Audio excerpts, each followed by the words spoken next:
So when I got the news of President Buhari's death, the first thing that came to my mind is the fact that, you know, the mere fact that the former president died in a private clinic in London tells you everything you need to know about the class and kind of leaders we have.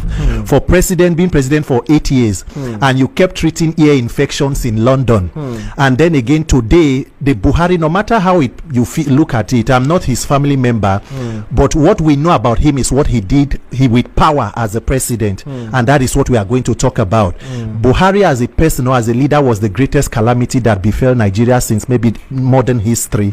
He was the mistake that should not have been made, and what we are suffering in Nigeria is the ghost of the Buhari administration. A leader who ruled without empathy for the living and did never honor the life of the dead. Death is not a canonization of evil men to becoming saints, or it's not a baptism that washes away original sin. Everything we spend our time doing as we live is what will be discussed, and the legacy.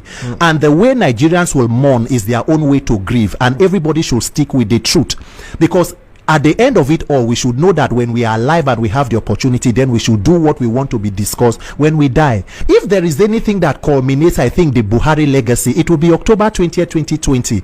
Imagine if his only son, Yusuf, was amongst the innocent Nigerians who were seated at the toll gate, waving their country's flag and singing the national anthem, protesting police brutality. What was his response? Unleashing firearms at peaceful protesters, amongst many others. His own chief of army staff died in a plane crash in the line of duty. President Buhari did not leave the villa to go and pay his last respect at the military cemetery. The former president, who he toppled his government, Shagari, died in December of 2018, 28th of December. He was buried on the 29th. Buhari never went there. So there was this disdain and the ruling or leading of Nigeria like a monarch. 78 persons were buried in a mass burial in Benue State, killed within security under Buhari's administration. He did not raise a finger. So look, no matter how much you want to whitewash anything, it is important that people stick to the truth, and our current leaders should know that power is transient, and even the worst of tyrants still have an end. So we must do with power what it is needed for the good of people. So you're saying that Nigerians should not forget why people mourn, because again, you know, the federal government has come out to say tomorrow is a public holiday, Tuesday, public holiday.